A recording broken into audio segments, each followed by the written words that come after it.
इस्लामाबाद में खुदकश हमला करने वाला पाकिस्तानी शहरी था ख्वाजा मोहम्मद आसफ।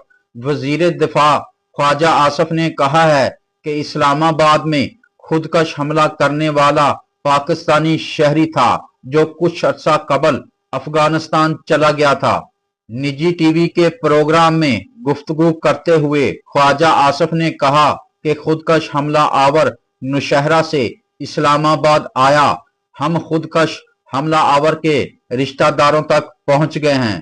ख्वाजा आसफ ने कहा कि भारत बराह रास्त किसी जारहियत की जुर्रत तो नहीं कर सकता, लेकिन वो अपनी प्रॉक्सीज और अफगानिस्तान के जरिए पाकिस्तान का अमन तबाह करना चाहता है। ख्वाजा मोहम्मद आसफ का कहना था कि दहशत गर्दी के हवाले से वफाक और खैबर पख्तूनख्वा हुकूमत का राब्ता है। बज़ाहिर अब खैबर पख्तूनख्वा हुकूमत दहशत गर्दी के खिलाफ जंग की ओनरशिप ले रही है।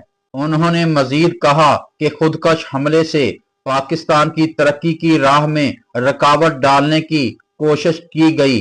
दहशत गर्दी के लिए ऐसा मौका चुना गया जब दो ममालिक के साथ हमने माहदे किए हैं।